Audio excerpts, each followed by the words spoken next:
యేసే నిరీక్షణ పరిచర్లు నిర్వహించు పునరుత్థాన శక్తి మరణమే మరణించిన వేళ. తేదీ ఏప్రిల్ 1, ఆదివారం సాయంత్రం 6 గంటలకు. స్థలం జిమ్ఖానా గ్రౌండ్స్, విజయవాడ. ప్రసంగికులు డాక్టర్ జాన్ వెస్లీ గారు, అంతర్జాతీయ సువార్థికులు. రెవరెండ్ పాల్ ఎమ్మాన్యుయల్ గారు, యేసే నిరీక్షణ టీవీ వర్తమానికులు. దేవుని వాక్యం అందించి ప్రతి ఒక్కరి కోసం స్వస్థత అభిషేక ప్రార్థనలు చేసేదారు. సిస్టర్ నిస్సీ పాల్ గారు, బ్రదర్ డానియేల్ గారు తమ మధుర గానాలాపన చేసేదారు. శక్తివంతమైన స్తుతి ఆరాధన, హృదయాలను కదిలించే అద్భుత సందేశాలు, మధుర సంగీతం, స్కిట్స్, కొరియోగ్రఫీలు, ఇంకా మరెన్నో మీకోసం. మరిన్ని వివరములకు సంప్రదించండి 8886000999. రండి, దేవుని శక్తి అనుభవించండి.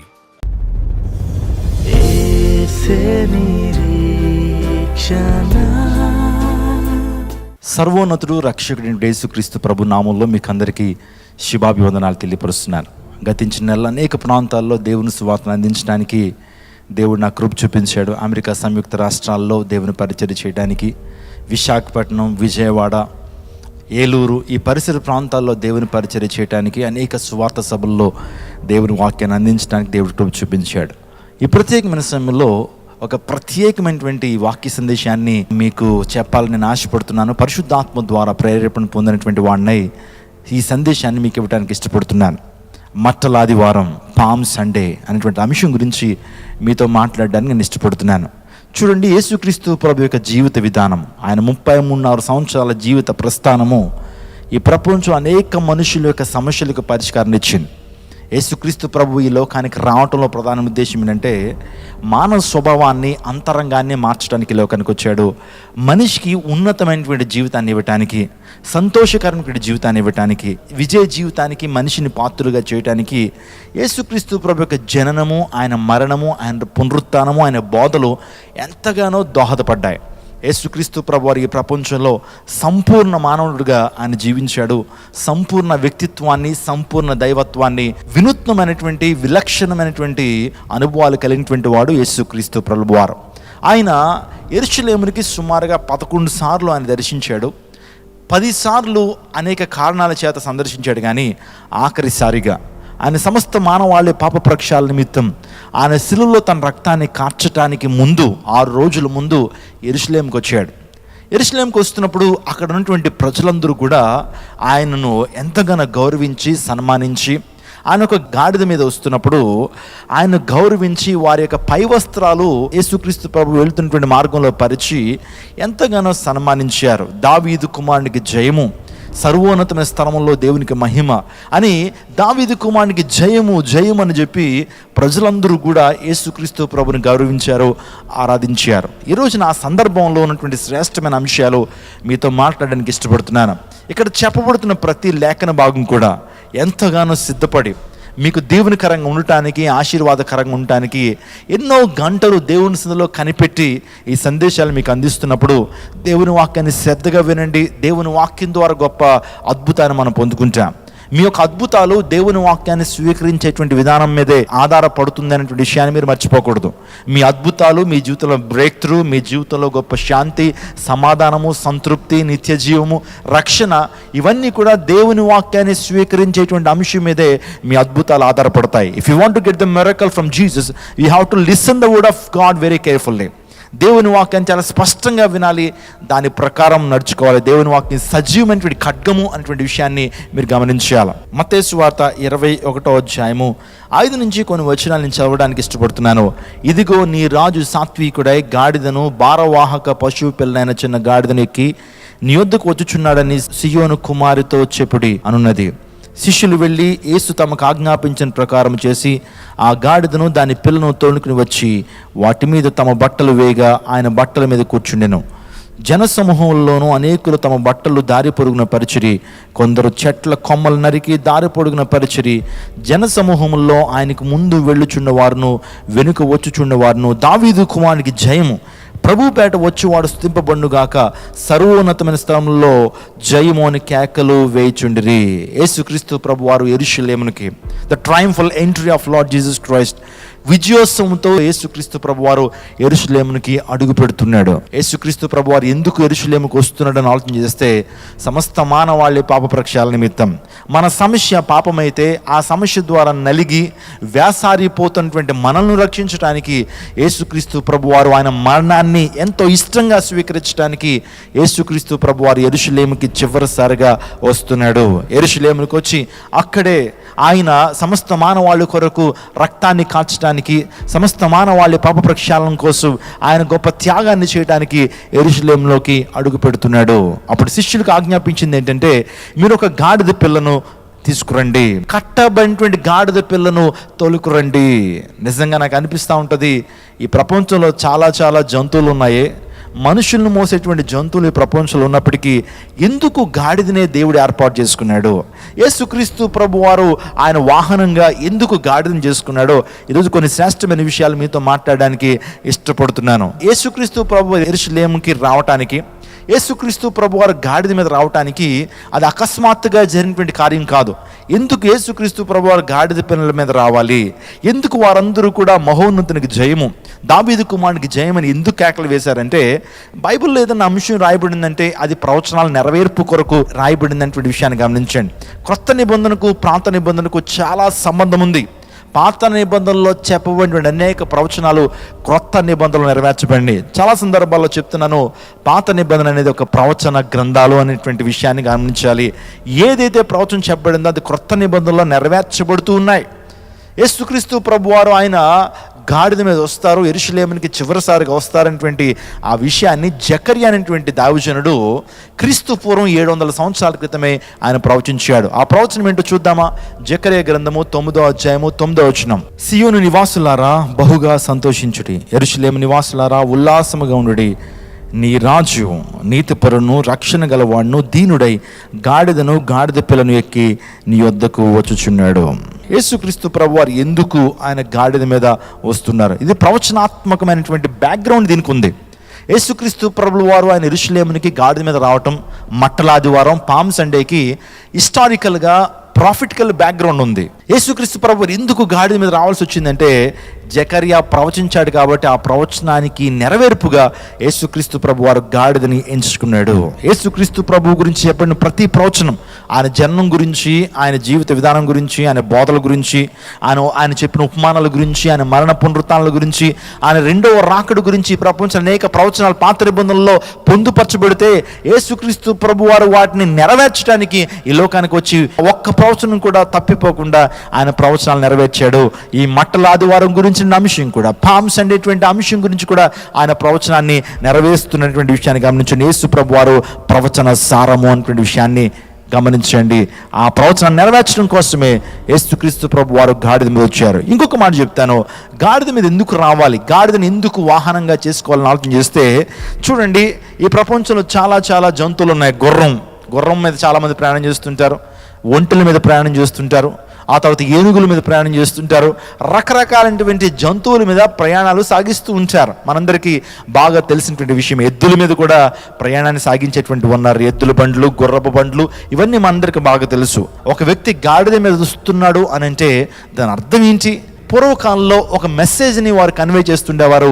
గాడిద మీద వస్తున్నాడంటే శాంతి కాముకుడు, శాంతిని నెలకొల్పడానికి, అందరితో సమాధానాన్ని కలిగి ఉండటానికి, అందరిలోనూ శాంతిని నెలకొల్పడానికి మాత్రమే ఒక వ్యక్తి గాడిద మీద వస్తుంటాడు. పూర్వ దినాల్లో యేసు ప్రభు వారు కూడా ఈ లోకానికి శాంతిని పంచడానికి ఈ లోకానికి వచ్చాడు.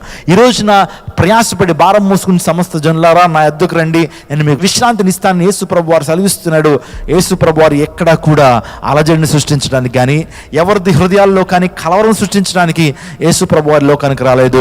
ఆయన లోకానికి వచ్చింది శాంతిని స్థాపించడానికి, ప్రతి ఒక్కరిలో శాంతిని నెలకొల్పడానికి యేసుక్రీస్తు ప్రభు వారి లోకానికి వచ్చాడు. అందును బట్టి ఆయన జన్మలో కూడా యెషయా ప్రవచిస్తూ ఆయన భుజం మీద రాజ్యభారం ఉంటుంది, ఆశ్చర్యకరుడు, ఆలోచనకర్త, నిత్యుడగు తండ్రి, సమాధానానికి అధిపతి. యేసుక్రీస్తు ప్రభు వారి సమాధానాన్ని స్థాపించేటువంటి వాడు. చాలా సందర్భాలు అనేక ప్రాంతాలకు వెళ్తున్నప్పుడు ఎంతోమంది కన్నీరుతో నా దగ్గరికి వచ్చారు, అయ్యా ఇప్పుడు వరకు ఈ మీటింగ్ రానంతసేపు మేము ఎంతగానో అలజడి వాతావరణం ఇంట్లో ఉంది, శాంతి లేదు, సమాధానం లేదు. కానీ దేవుని యొక్క వాక్యాన్ని మేము ఎప్పుడైతే విన్నామో, యేసును మా హృదయంలోకి ఎప్పుడైతే ఆహ్వానించామో సమాధాన పడుతున్నామని దైవజనులుగా నా ముందు చాలామంది సమాధాన పడినటువంటి కుటుంబాలు చాలా ఉన్నాయి. రీసెంట్గా ఒక ప్రాంతానికి వెళ్ళినప్పుడు సుమారుగా 5 సంవత్సరాల నుంచి భార్యాభర్తలు మాట్లాడుకోవట్లేదండి.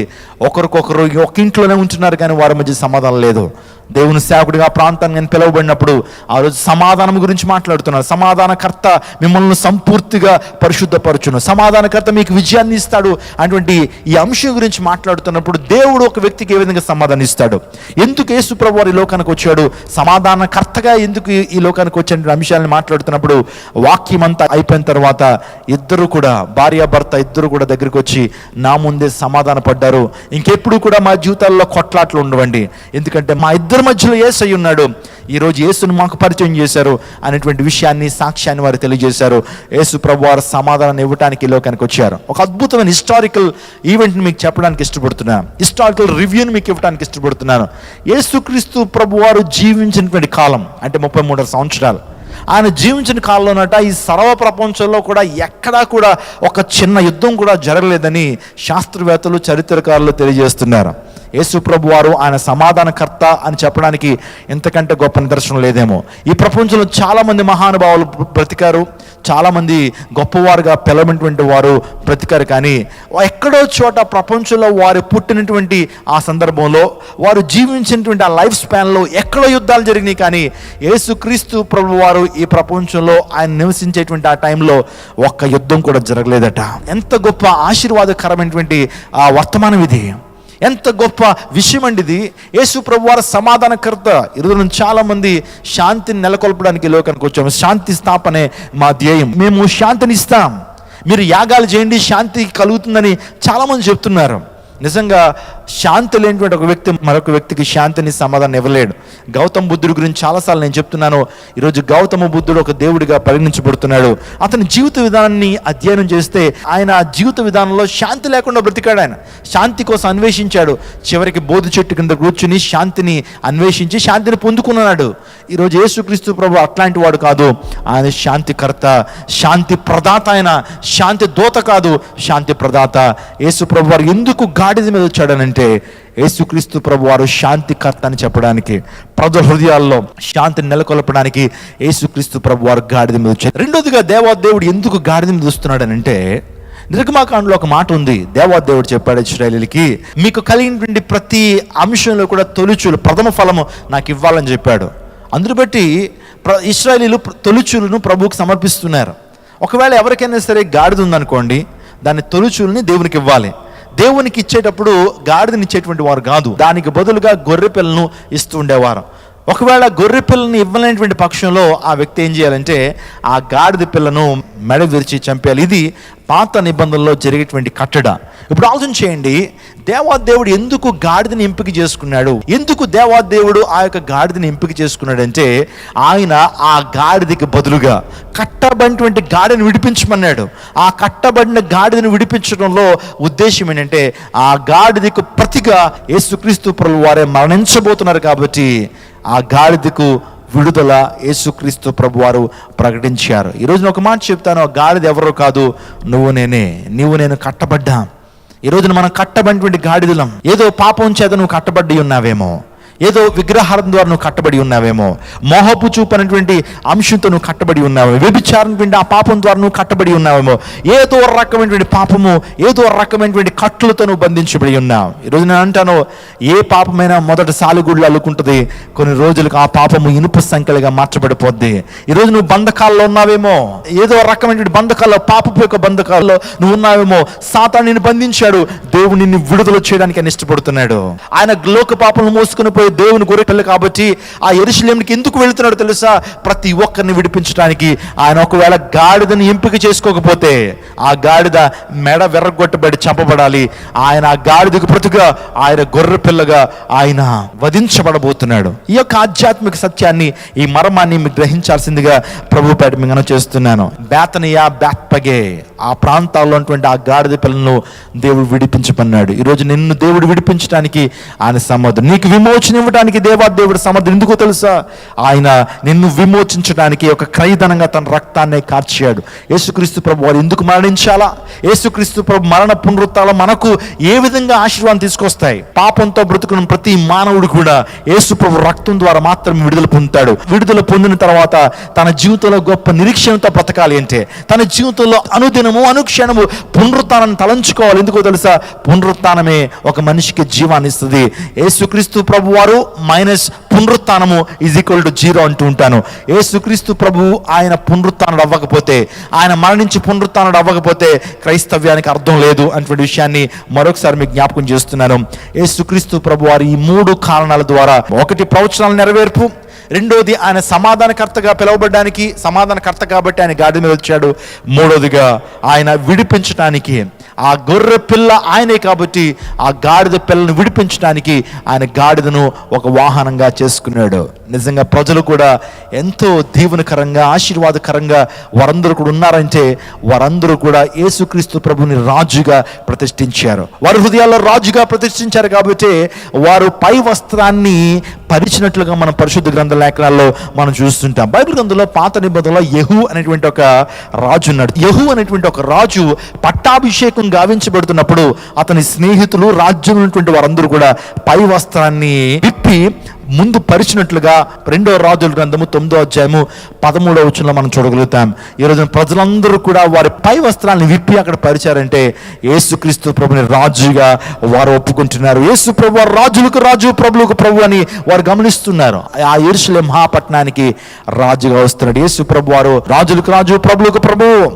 ఆయన మరలా రెండోసారి లోకానికి రాబోతున్నాడు. ఇప్పుడైతే గాడిద పిల్ల మీద ఆయన వస్తున్నాడు తప్పించి యెరూషలేము మీదకి, అదే ఒలీవల కొండ మీదకి పరలోక రాజ్యం నుంచి మహార్భాటంతోను. ఇప్పుడైతే ఆయన వెనకాల కొంతమంది మానవులు ఉన్నారు, కానీ ఆయన రెండోసారి లోకానికి రాజుల రాజుగా, ప్రభువులు ప్రభువుగా ఆయన రాజ్యాన్ని స్థాపించడానికి ఈ లోకానికి వస్తున్నప్పుడు ఆయన పరలోక రాజ్యం ఉన్నటువంటి ఆ పరలోక సైన్య సమూహంతో ఆయన రాబోతున్నాడు. ఆయనకి ఎంట్రింగ్ అంత అద్భుతంగా ఉండదు తెలుసా? ఇది జస్ట్ ట్రైలర్ మాత్రమే. యేసుక్రీస్తు ప్రభు వారు యెరూషలేమునకు అడుగు పెట్టడానికి ఇది ఒక శాంపిల్ మాత్రమే. కొన్ని సినిమాలు మనం చూస్తున్నప్పుడు ఆ సినిమాలకు ముందు ట్రైలర్ రిలీజ్ చేస్తుంటారు. మొత్తం సినిమాని చూపించకుండా ట్రైలర్ రిలీజ్ చేస్తుంటారు. యేసుక్రీస్తు ప్రభు వారు కూడా ఈ లోకానికి ఈ విధంగా వస్తాడు. ఆయన రాజులకు రాజుగా, ప్రభువులకు ప్రభువుగా ఈ లోకానికి వస్తాడని చెప్పడానికి యెరూషలేములోకి అడుగు పెట్టినటువంటి ఈ సందర్భం ఒక ట్రైలర్ మాత్రమే. ఆయన రెండోసారి లోకానికి వస్తాడు. మహాదూత శబ్దంతోనూ ఆర్భాటముతోనూ ఆయన అడుగు పెడుతున్నాడు. ఎక్కడైతే ఒలీవల కొండ ఉందో ఆ ప్రాంతానికి ఆయన వచ్చాడు. 2000 సంవత్సరాల క్రితం ఆయన మరలా రాబోతున్నాడు. అదే ఒలీవల కొండ మీదకి వచ్చినప్పుడు ఒలీవల కొండ 2 భాగాలు అయిపోద్దట. ఆ 2 భాగాలుగా చీల్చబడినప్పుడు అందులో ఒక లోయ ఏర్పడుతుంది. ఇదన్నీ కూడా ప్రవచనాలు నెరవేర్పడినటువంటి విషయాలు మీరు గమనించాలా. ప్రజలందరూ కూడా ఎందుకు బట్టలు పరిచారు అంటే ఆయన రాజుగా గుర్తించారు. వారి హృదయాలను ఎవరైతే రాజుగా ప్రతిష్ఠించుకున్నారో వారు ఆ యొక్క బట్టలు వేసినట్లుగా వారు గమనించగలుగుతున్నారు. ఈరోజు మీరు వింటున్న అద్భుతమైనటువంటి విషయాలు, మర్మయుక్తమైనటువంటి విషయాలు మీరు వింటున్నారు. ఎంత అద్భుతమైన భావాలు ఇందులో ఉన్నాయి. జకరియా రాస్తూ 3 విషయాలు అక్కడ పొందుపరిచాడు. ఈరోజు ఆ వర్తమానాన్ని మనం వినబోతున్నాం. ఒకటి, నీతిపరుడు. నీ రాజు నీతిపరుడు, రక్షణ కలిగినటువంటి వాడు, దీనుడుగా. నిజమే, యేసుక్రీస్తు ప్రభు వారు దీనుడిగా వచ్చాడు. కానీ ఆయన రెండోసారి లోకానికి రాబోతున్నప్పుడు దీనుడిగా రాబోట్లేదండి. మొదటిసారి లోకానికి వచ్చినప్పుడు క్షమాపణను, మొదటిసారి లోకానికి వచ్చినప్పుడు ప్రేమను పంచడానికి, అనేక మంది కొరకు ఆయన బలి అర్పణగా చేయడానికి మొదటిసారి లోకానికి వచ్చాడు. కానీ రెండోసారి ఆయన కొదమ సింహంగా రాబోతున్నాడు. మొదటిసారి ఆయన గొర్రె పిల్లగా వచ్చాడు. అందరూ కొట్టినా కొట్టించుకున్నాడు, తిట్టినా తిట్టించుకున్నాడు, ఉమ్ము వేసినా సరే వేయించుకున్నాడు, ఎంతో ప్రేమను ప్రదర్శించాడు. కానీ రెండోసారి లోకానికి కొదమ సింహంగా రాబోతున్నాడు. అందరికీ న్యాయాన్ని తీర్చడానికి యేసు ప్రభు వారి లోకానికి రాబోతున్నాడు. ఆలోచన చేద్దాం.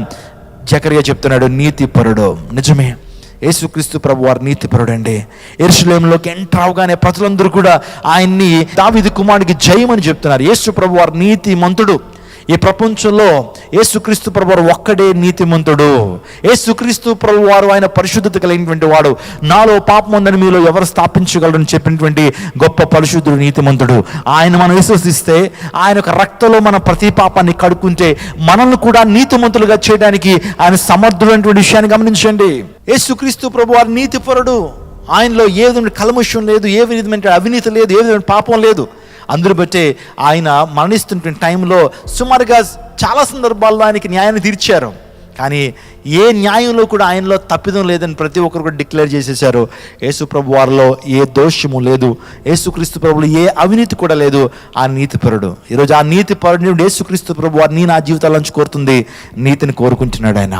విశ్వాసులుగా మనం కూడా ఈ లోకంలో ఉండేటప్పుడు ఆ నీతి ద్వారా మనం కార్యాలు జరిగించేటువంటి వారికి ఉండాలి. లోకం మన నీతి కార్యాలు చూడాలి, లోకం మన మంచితనాన్ని చూడాలి, లోకం మన పరిశుద్ధిని చూడాలి, లోకం మన యొక్క దేవుని కృపలో ఎదిగేటువంటి విధానాన్ని చూడాలి. ఉందా నీలో నీతి? రెండోదిగా, యేసు అన్న మాటకు అర్థమే రక్షకుడు. తన ప్రజలను వారి పాపం నుంచి ఆయన రక్షించును కనుక ఆయనకి యేసు అని పేరు పెడతారు. యేసు రక్షణ కలిగినటువంటి వాడు, ఆయన రక్షణ ఇవ్వగలడు. ఈ రోజున రక్షణ లేకుండా నీ జీవితంలో ఏదో అభద్రతా భావన నిలబడి చేస్తున్నట్లయితే, పాపములో నువ్వు సతమతం అవుతున్నట్లయితే, పాపము ద్వారా నీ జీవితం వేసారిపోయినట్లయితే, నీ జీవితం ఏ విధంగా ఆనంద సంతోషాలు లేకపోయినట్లయితే, నువ్వు నిత్య నరకాగ్ని గుండానికి వెళుతున్నావని నీకు తెలిసినట్లయితే, ఈరోజు యేసు ప్రభు రక్షకుడు అని తెలుసుకో. యేసు ప్రభు శిక్షకుడు కాదండి. చాలామంది ఈ లోకానికి వచ్చి దుష్ట శిక్షణ శిష్ట రక్షణ అన్నారు, కానీ యేసు ప్రభు వారు పాపులను రక్షించడానికి ఈ లోకానికి వచ్చాడు. హల్లెలూయా. నశించిన దాన్ని వెతికి రక్షించడానికి యేసు ప్రభు వారి లోకానికి వచ్చాడు. ఆయన రక్షకుడు, ఆయన రక్షణ కలిగినటువంటి వాడుగా ఉన్నాడు. మూడోదిగా దీనుడు. యేసుక్రీస్తు ప్రభు వారు పరలోక రాజ్యంలో ఉంటామని విడిచిపెట్టుకుని భాగ్యం అందించుకోలేదట.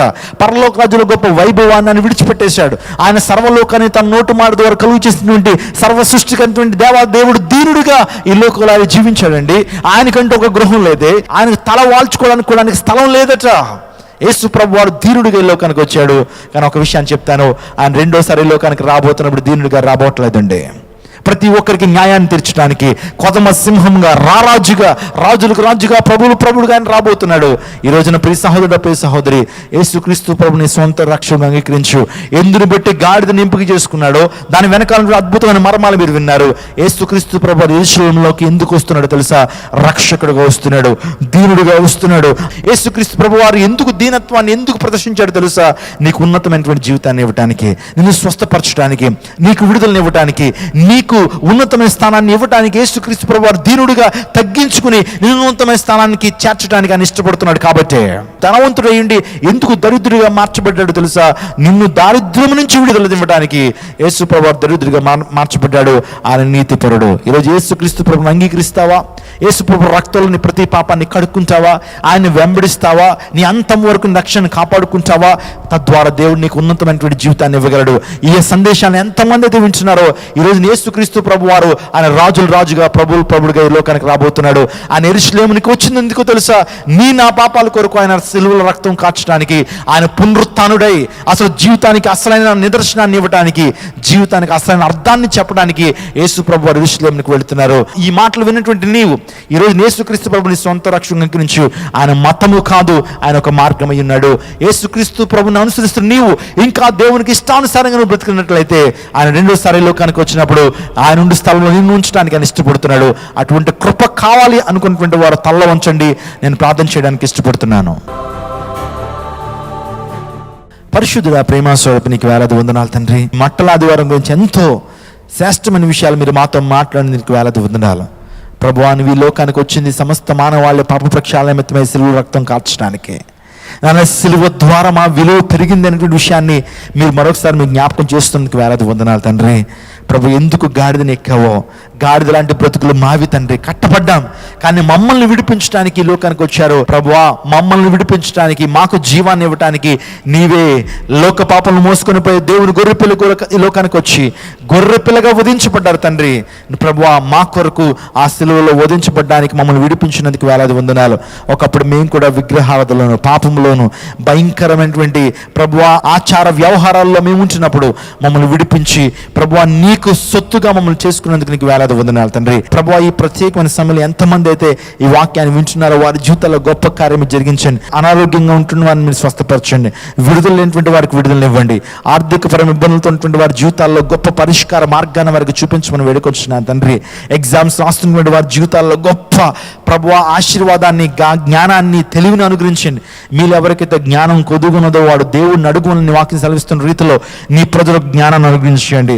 ప్రభు ఇంట్లో సమాధానం లేకుండా, ప్రభు ఇంట్లో సాతానుడు గరిబులు చేస్తున్నటువంటి కుటుంబాలు ఇప్పుడే నీ సమాధానపు ఆత్మను వారి జీవితాల్లో మీరు మెండుగా ప్రసాదించమని వేడుకొంచున్నాను. విడుదల అనుగ్రహించండి, సమాధానం అనుగ్రహించండి.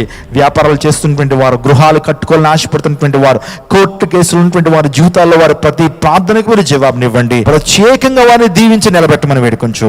సమస్త మహిమ ఘనత ప్రభువాల్ని ఆరోపిస్తూ యేసు శక్తి కలిగిన నామములో అడిగి వేడుకొంచున్నాం తండ్రి, ఆమేన్. యేసే నిరీక్షణ పరిచర్యలు నిర్వహించు పునరుత్థాన శక్తి. ఏప్రిల్ 1వ తారీఖున విజయవాడలో ఒక అద్భుతమైన సభ జరుగుతుంది. సో ఆ సభలో నేను ప్రత్యేకంగా వాక్యాన్ని అందించబోతున్నాను.